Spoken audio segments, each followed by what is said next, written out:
अस्सलाम वालेकुम स्टूडेंट, आज हम करवाएंगे बेटा आपको एक्सरसाइज नंबर 2F का क्वेश्चन नंबर 5 करवाएंगे। Without finding the square root write down how many digits the following answers have. Means आपने इनका स्क्वायर रूट सॉल्व नहीं करना, मतलब इसको आपने जिस तरीके से हम लोग कर रहे थे सॉल्व नहीं करना, विदाउट सॉल्व किए आपने बताना है कि कितने डिजिट्स तक सॉल्व होगा। मतलब कि हम जब इसको सॉल्व करने बैठेंगे ना ऐसे करके, तो कितने डिजिट्स पॉइंट के बाद कितने डिजिट्स तक ये सॉल्व होगा। तो आसान तरीका विदाउट फाइंडिंग का तरीका क्या है बच्चों, ज़रा देख लेना। हमने काउंट ये करना होता है नंबर कितने, 1 2 3 4 5। अगर 5 नंबर है ना तो इसमें हम करेंगे एक प्लस करेंगे। तरीका सुन लो, अगर 5 नंबर है तो हम उनमें एक प्लस करेंगे और उसको 2 से डिवाइड कर देंगे। 5 और 1 कितना होता है 6, 2 से डिवाइड करेंगे तो क्या आएगा 3।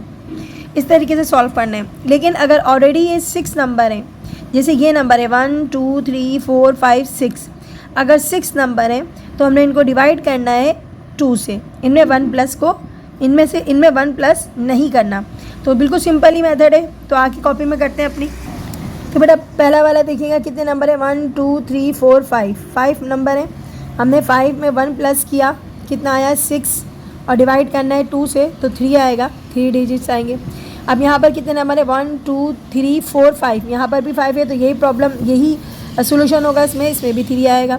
इसमें कितने नंबर है 6 नंबर है तो हमने 6 डिवाइडेड बाई 2 करना है बस, तो आ जाएगा 3। यहाँ पर भी 3 आ जाएगा, ऑलमोस्ट सब में ही 3 आएगा। तो यहाँ पर भी 6 नंबर है तो 3 आएगा, ठीक है।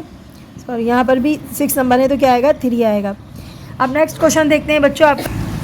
तो बेटा देखिएगा क्वेश्चन नंबर 6 से 2500 सोल्जर यानी कि 2500 soldier are asked to stand in row किया गया एक रॉ में। एक रॉ होती है ना ऐसे स्ट्रेट लाइन जो होती है ना, इस तरीके से ये जो होती है ना, ये स्ट्रेट लाइन जो होती है इसको हम रॉ कहते हैं, और जो एक खड़ी लाइन होती है उसको हम क्या बोलते हैं, कॉलम कहते हैं। तो सोल्जर्स जो है ना उनको खड़ा किया गया है एक स्ट्रेट लाइन में, एक रॉ की सूरत में खड़ा किया है।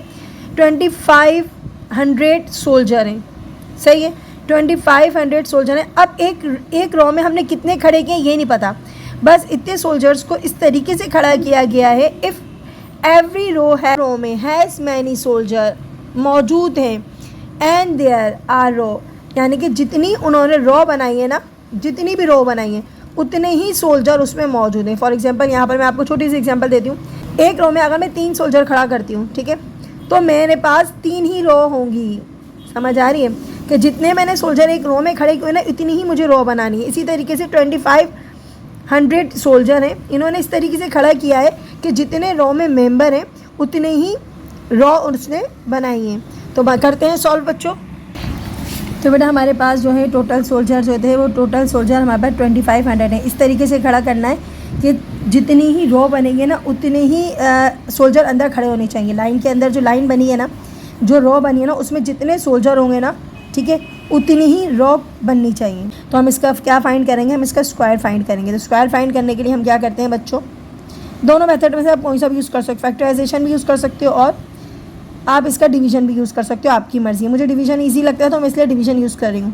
तो मेरे पास होता है 5 5 से क्या होता है बच्चों, 5 5 से होता है 25, सही है।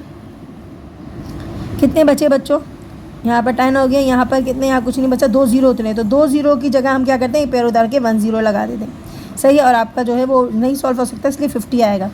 तो हमारे पास जो है इसका क्या आंसर निकलेगा, फिर कर लिए। तो हमारे पास कितनी रॉ बनेगी, हमारे पास बनेगी 50 रॉ। आसान था बच्चों, ये 50 रॉज बनेगी। और हर रॉ में कितने बंदे खड़े होंगे, हर रॉ में 50 स्टूडेंट या 50 सोल्जर जो है खड़े होंगे। 50 सोल्जर हर रॉ में खड़े होंगे और रॉ भी टोटल कितनी बनेगी, 50 बनेगी। A general drop his 69,194 men in the form of a square। उसने क्या करा, खड़ा करना है उसको, जनरल को 69,194 बंदों को, मैंस को, कि एक इस तरीके से स्क्वायर शेप बनना चाहिए। इतने बंदे हैं और इनका क्या बनना चाहिए, स्क्वायर शेप में उसने खड़ा किया। He found that he had 25 man left over, और जब वो खड़ा करता है इन सबको तो 25 बंदे जो है ना वो बच जाते हैं। अगर वो स्क्वायर शेप में खड़ा करता है ना, इन सबको स्क्वायर शेप में खड़ा करता है, जितनी रो उतनी कॉलम में इस तरीके से खड़ा करते हैं, तो 25 जो मैन है ना वो बच जाते हैं, लेफ्ट हो जाते हैं। Find the number of man in each row. अब आपको बताना है कि हर रो में कितने बंदे खड़े हुए हैं, ठीक है, और कितनी रो जो है वो बनी होगी। जितनी रो बनी होगी उतने ही बंदे खड़े होंगे ना, तो आपने ये बताना है। तो यहाँ से 25 को पहले माइनस करेंगे, तो बेटा देखिएगा टोटल मैंने 69,194 और लेफ़्ट ओवर यानी कि जब वो रो में खड़ा करता है ना, सबको स्क्वायर शेप में खड़ा करता है, तो 25 जो है वो बच जाते हैं। पहले वो 25 को जो हम माइनस कर लेते हैं और जो बच जाएंगे ना, उनको हटाने के बाद हमारे पास बचते हैं 69169। इनका स्क्वायर शेप में खड़ा किया गया। अब स्क्वायर शेप में आप जानते हो जितने मैन रो में होते हैं उतनी ही रो बनती हैं, तो हमने लिखना है 69169 को स्क्वायर शेप में बनाने के लिए बच्चों, तो हम निकालेंगे इसका स्क्वायर। तो हम निकालेंगे 2 2 सा क्या निकलेगा बच्चों, 2 2 सा होगा 4, 2 प्लस कराओगे तो आ जाएगा यहाँ पर 4, यहाँ से माइनस करोगे तो आप पर 2 बचेगा, 91 पूरा उतारेंगे। अब यहाँ पर हमने क्या करना है, कोई नंबर ऐसा लेना है जो इसको सॉल्व करा सके। मेरे ख्याल में यहाँ पर 4 के साथ बड़ा नंबर लूँगी, 5 तो ज़्यादा 6 से लेती हूँ, उसके बाद 5 भी कर लेंगे। 6 6 36 का 6 3 कैरी हो गया, 6 4 24 27। मेरे ख्याल में यही बेटर है, 6 टाइम ही बेटर है। हम 7 से करेंगे तो बड़ा नंबर आ जाएगा और 5 से तो वो खैर छोटा ही आएगा। 276 जो है बच्चों ये आ रहा है आपका, और मैंने कितनी टाइम कराया है, मैंने 6 टाइम कराया है इसको। 6 और 6 12 हो गया, 1 कैरी हो गया, 52 आ गया, ठीक है। अब माइनस करते हैं, और माइनस करने के बाद हमें पता चलता है हमारे पास क्या बचता है बच्चों। यहाँ 1 कैरी कर दोगे तो 11 में से 6 गया, कितना बचा बच्चों 5। यहाँ 8 में से 7 गया, कितना बचा 1। अब हम उतारेंगे 69, क्या उतारेंगे बच्चों 69। तो बेटा 2 से करके देखा मैंने, 2 से करके देखते हैं पहले। तो 2 2 लगाते हैं तो यहाँ पर आ जाता है 2 2 ज़ा 4, 2 2 ज़ा 4, 2 5 ज़ा 10, छोटा है थोड़ा सा बड़ा करते हैं। 5 2 3 लगा कर देखते हैं, 3 3 ज़ा 9, 3 2 ज़ा 6, 3 5 ज़ा 15 पूरा आ गया बच्चों। तो हम 3 टाइम करेंगे और ये हमारा पूरा सॉल्व हो जाएगा। तो हमने जो है ये देखिएगा पूरा ही सॉल्व होगा, क्योंकि ये कंप्लीट जो है ना, ये वाले मैन, इतने मैन जो खड़े होंगे ना, तो ये मैन जो है वो खड़े होंगे तो ये स्क्वायर शेप बनाएंगे। लेकिन अगर हम इसमें 25 और डाल देंगे ना तो स्क्वायर शेप नहीं बनेगा। इसमें से 25 निकाल लो तो ये स्क्वायर शेप बनेंगे। और कितनी लाइनें बनेंगी बच्चों, कितनी रो बनेगी, 263 रो बनेगी। और हर जो है ना रो में कितने लोग होंगे, 263 रो होंगे। अच्छा जी, तो लिखेंगे 263 मैन इन ईच रो, ठीक है। 263 मैन इन ईच रो, सही है। अब नेक्स्ट देखते हैं बच्चों। तो बेटा देखिएगा क्वेश्चन नंबर है हमारे पास 8, find the parameter of a square that has an area of 1024 metre square. बच्चों यहाँ पहले सवाल को अच्छे समझना पड़ेगा। पैरामीटर किसे कहते हैं, एरिया किसे कहते हैं, ठीक है। पहले ये समझो, उसके बाद हम क्वेश्चन को सॉल्व करेंगे। तो हमारे पास बता रहे हैं कि एरिया किसी चीज़ का होता है बेटा, स्क्वायर है ना, यहाँ पर स्क्वायर डाला हुआ, तो स्क्वायर का एरिया क्या होगा। ये जो है ना, ये स्क्वायर एरिया मतलब अंदर कितनी रो कितने कॉलम है ये देखना पड़ेगा। देखो एरिया मीन्स होगी कितने बंदे, फॉर एग्जांपल अगर यहाँ कुछ लोग खड़े हुए या जो भी खड़े हुए, तो यहाँ जो है ना वो 1024 का जो है ना ये पूरा इलाका है। 1002 ये पूरा जो एरिया है ना, ये पूरा एरिया यानी कि कितने लोग खड़े हुए। अगर मैं सिर्फ इसको एग्जांपल दे रही हूँ कि यहाँ लिखा हुआ नहीं है कितने लोग खड़े हुए, लेकिन मैं आपको बता रही हूँ कि यहाँ पर जो गुंजाइश है ना 1024 है। अगर ये एक टैंक है पानी की, ठीक है, ऐसे समझ लो, ये अगर एक पानी की टैंक है स्क्वायर शेप में, ठीक है, इसके अंदर पानी आ रहा है 1024, कितना आ रहा है 1024 आ रहा है, ये इसका एरिया होगा। जितना पानी इसमें अंदर जा रहा है ना वो उसका एरिया होगा। लेकिन या फिर ये अगर कोई ग्राउंड है, अगर ये कोई जगह है या कोई ट्रांग है, जो भी है, इसके अंदर जितना भी सामान जा रहा है ना वो इसका अंदर का क्या होगा, फिल हो गया ना। जितना ये फिल हुआ, जितनी मिट्टी डालो, पानी डालो, कुछ भी डालो, जितना ये फिल हो गया ना वो इसका एरिया होगा। अंदर का जितना फिल होगा वो क्या होगा, इसका एरिया होगा। अब पैरामीटर क्या होता है, पैरामीटर सुनो, पैरामीटर मीन्स होती है इसके जो चारों साइड है ना, 1 2 3 4, चारों साइड को अगर हम प्लस करते हैं इसको पैरामीटर कहते हैं। अगर किसी सर्कुलर शेप का करते हैं तो वो बिल्कुल जो उसका बाहर की बाउंड्री होती है ना, इसको पूरी प्लस करते हैं, तो इसको हम क्या बोलते हैं, पैरामीटर। याद रखिएगा, जब इसके चारों साइड को हम प्लस करेंगे ना, चारों साइड को प्लस करेंगे तो वो क्या होगा इसका, जी वो इसका क्या होगा, पैरामीटर होगा। तो ये चारों साइड जो होंगे वो क्या कहलाएंगे, पैरामीटर कहलाएंगे। तो बेटा सॉल्व करते हैं।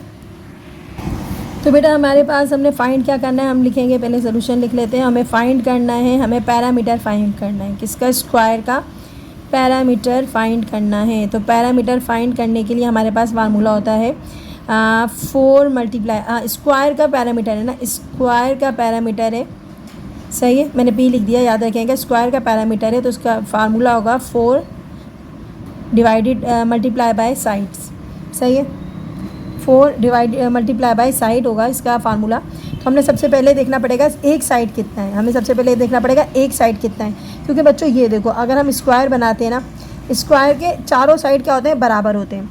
अगर हमें एक साइड पता चल गया तो हमें चारों साइड जो है वो आसानी से मल्टीप्लाई करके पता कर सकते हैं। तो स्क्वायर के लिए हमें सबसे पहले जो हमारे पास गिवन नंबर है इसका स्क्वायर निकालना पड़ेगा। 1024 का क्या निकालना पड़ेगा बच्चों, स्क्वायर निकालेंगे।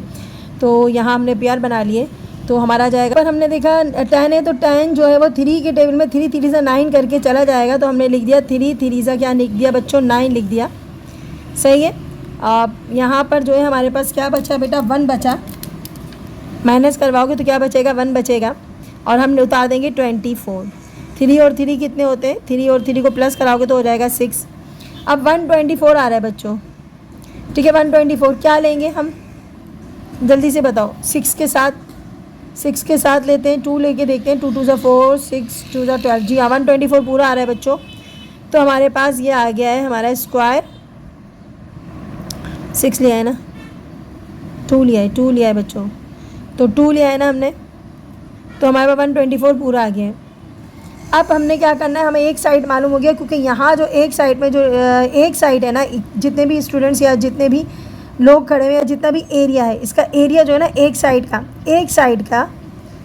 32 है, 32 एम है, क्या है 32 एम है, सही है। अब हमने करना क्या है, हमने एक साइड हमें मालूम हो गया है तो हम साइड से मल्टीप्लाई करेंगे, चारों कितने निकलेंगे, तो हम क्या करेंगे, एक 32 से इन चारों को क्या कर देंगे, मल्टीप्लाई कर देंगे।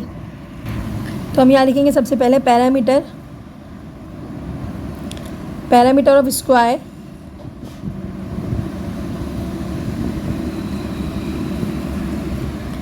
तो 4 मल्टीप्लाई बाय एक साइड कितना है, एक साइड आया हमारे पास 32 आया ना, 32, तो हमने 32 एम से मल्टीप्लाई कर दिया, तो मेरे पास क्या आ जाएगा बच्चों, करके बताओ जल्दी से, शाबाश।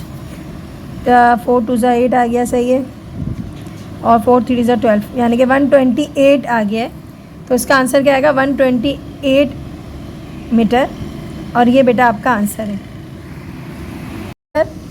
क्वेश्चन नंबर 9 है, gardener arrange some flowering plants in a bed to a perfect square, means एक जो है वो गार्डनर जो एक माली है उसने अरेंज किए इस तरीके से अपने फूलों वाले प्लांट, यानी कि पौधे जो हैं वो इस तरीके से अरेंज किए हैं, bed to form a perfect square.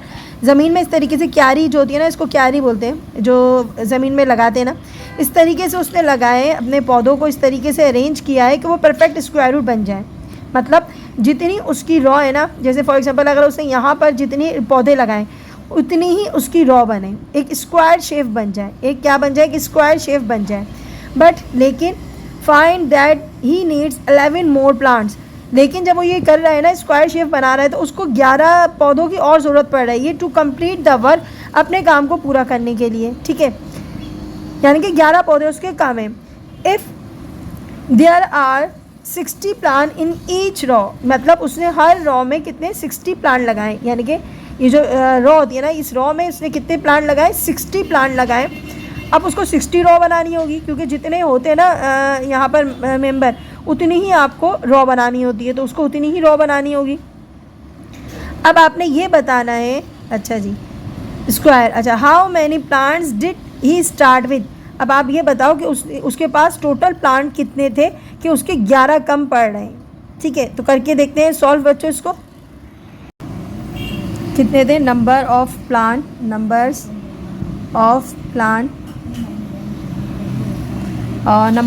In each raw कितने थे बच्चों, एक रॉ में कितने प्लांट थे, एक रॉ में 60 प्लांट थे, सही है, एक रॉ में कितने प्लांट थे, 60 प्लांट थे, ठीक है। तो बेटा यहाँ पर हमने लिख दिया कि एक रॉ में जो है वो 60 प्लांट थे, ठीक है। टू कंप्लीट स्क्वायर बनाने के लिए, कंप्लीट स्क्वायर बनाने के लिए क्या होता है बेटा, जितने रॉ में प्लांट हैं उतनी ही रॉ होंगी, सही है। तो क्या करेंगे, कंप्लीट द स्क्वायर इसको स्क्वायर शेप कंप्लीट करने के लिए इसको 11 की और ज़रूरत है। इसको 11 यानी कि 11 प्लांट्स मोर, 11 प्लांट्स कितने और चाहिए, इसको 11 प्लांट्स और चाहिए। और हम जानते हैं बच्चों कि हमारे पास जब हम स्क्वायर बनाते हैं एक रो में, अगर फॉर एग्जांपल एक रो में अगर 60 है, 60 प्लांट लगाएं उससे, तो रो जितनी होंगी ना, जितने प्लांट लगाएं उतनी ही रो होगी। तो 60 मल्टीप्लाई बाई 60, 60 मल्टीप्लाई बाई 60 कितना होता है बच्चों? 60 मल्टीप्लाई बाई 60 होता है 3600। यानी कि उसको कुल टोटल जो है वो कितने पौधों की, कितने प्लांट्स की ज़रूरत पड़ेगी? 36 प्लांट की ज़रूरत पड़ेगी, 3600 प्लांट की ज़रूरत पड़ेगी। लेकिन इसको 11 और चाहिए, तो हम क्या लिखेंगे बच्चों? प्लांट्स ही स्टार्ट, प्लांट्स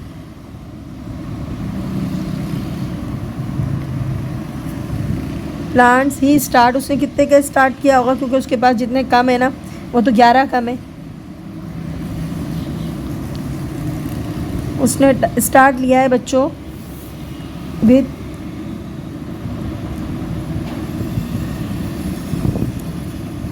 36 में से 36 कर लो 11, 36,000 में 3600 में से माइनस कर लो 11। बेटा ये जो बचेगा ना, तो इसे इतने इसमें से स्टार्ट किया है, तो कितना बचेगा बच्चों? तो सॉल्व करके देख लीजिएगा। 3589 फ्लावर्स से उसने स्टार्ट किया है। फ्लावर्स लिख दें आप, पौधे या प्लांट्स लिख दें, आपकी मर्ज़ी, सही है। तो इसने इससे स्टार्ट लिया है। आंसर है बेटा आप हमारे पास 10। What is the smallest number? 1328, यानी कि 1328 may be multiplied by so that the product is perfect square. कह रहे हैं कि 1328 में 1328 से कोई ऐसा छोटा नंबर मल्टीप्लाई करें कि एक परफेक्ट स्क्वायर बन जाए। ठीक है, एक परफेक्ट स्क्वायर बन जाए। ये परफेक्ट स्क्वायर नहीं है, लेकिन इसमें कौन सा नंबर मल्टीप्लाई कराया जाए कि ये परफेक्ट स्क्वायर बन जाए? तो करते हैं बच्चों सॉल्व। तो बेटा देखिएगा हमारे पास जो नंबर है, हमारे पास नंबर क्या है बच्चों? पहले तो बताओ, हमारे पास जो नंबर है वो है 1328, ये नंबर है। इसमें कोई नंबर ऐसा छोटा मल्टीप्लाई कराना है जिससे ये परफेक्ट स्क्वायर रूट बना सके। तो यानी कि परफेक्ट स्क्वायर रूट नहीं है, तो मैं क्या करती हूँ, इसको फैक्टराइजेशन मेथड से जो है ना वो इसको सॉल्व करती हूँ।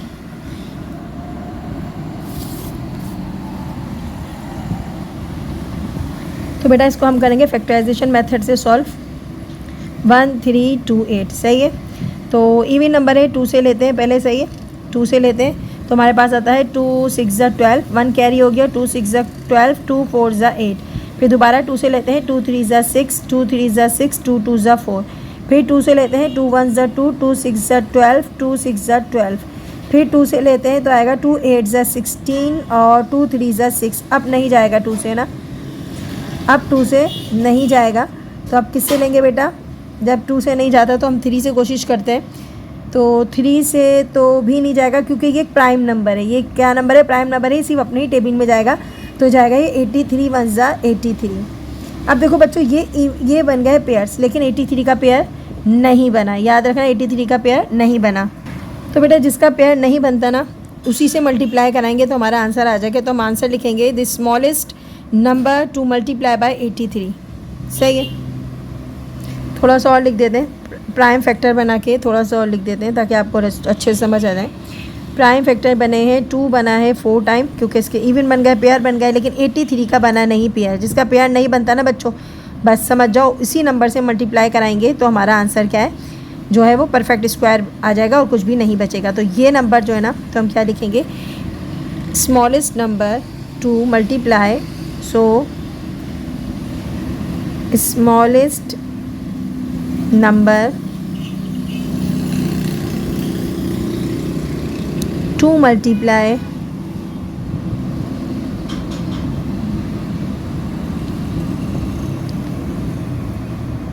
Equal 83 will be a perfect square. ठीक है, आंसर। तो बेटा लास्ट क्वेश्चन है हमारा, what is the smallest number 1323 must be divided by two make it a perfect square. कहते हैं कोई छोटा ऐसा नंबर बताएं जो इस 1323 को डिवाइड करता हूँ, जो इसको क्या करता हूँ, डिवाइड करता हूँ और डिवाइड करने के बाद इसको परफेक्ट स्क्वायर रूट बना दें, ठीक है। तो यानी कि ये भी एक परफेक्ट स्क्वायर रूट नहीं है, कोई छोटा नंबर जो डिवाइड कर रहा है और उसको परफेक्ट स्क्वायर रूट बनाएं, तो ये हमारा फैक्टराइजेशन मेथड से ही सॉल्व होगा। तो बेटा करते हैं इसको सॉल्व। तो बेटा करते हैं 1 3 2 3 को सॉल्व। तो लास्ट में 3 आ रहा है, इसका मतलब है 2 से नहीं जाएगा, डायरेक्ट 3 से करते हैं। 3 4 आ गया 12, 1 कैरी हो गया, 3 4 12 एंड 3 1 3। अच्छा जी, अब 1 आ रहा है, दोबारा 3 से करके देखते हैं। 3 1 3, 1 कैरी हो गया, 3 4 12, 2 कैरी हो गया, 3 7 21। अच्छा जी, दोबारा 3 से करके देखते हैं। 3 4 12, 2 कैरी हो गया, 3 9 27। अब तो 3 से नहीं जाएगा, 49 हमें पता है, 7 से जाता है, 7 7 49 और 7 1 7। 3 कितनी टाइम आया है, एक तो पेयर ये बन गया, एक पेयर ये बन गया, एक 3 बचा है बच्चों। जो बच जाता है उसी से डिवाइड करेंगे तो हमारा आंसर परफेक्ट स्क्वायर रूट आएगा। याद रखना, जिसका पेयर नहीं बनता, जो बच जाता है, वही प्रॉब्लम क्रिएट कर रहा होता है, उसी से डिवाइड कराओ। जब सवाल में दिया हुआ हो उसी से डिवाइड कराओ, या अगर मल्टीप्लाई दिया हो तो मल्टीप्लाई भी उसी से करवाना होगा। तो आंसर आपका 3। आंसर देते हैं हम आपको, तो यहाँ पर हम लिखेंगे प्राइम फैक्टर कितने बने। प्राइम फैक्टराइजेशन बने 3 जो बने हैं हमारे पास। एक तो पेयर बना है, एक बच गया है, चले, और एक बना है 7 का पेयर। जो बच गया है ना बच्चों, जो आपका है, तो उसको हम क्या करेंगे, smallest number two divided by smallest number two divided by 3।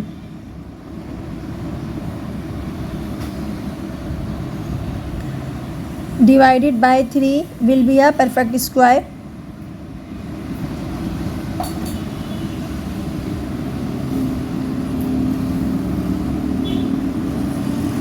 बेटा ये आपका आंसर है। तो क्लास आपकी एक्सरसाइज फिनिश हो गई है, इसके साथ इजाज़त दें। अपना बहुत ख्याल रखें, दुआओं में याद रखें, चैनल को लाइक करें, सब्सक्राइब करें। अल्लाह हाफिज़।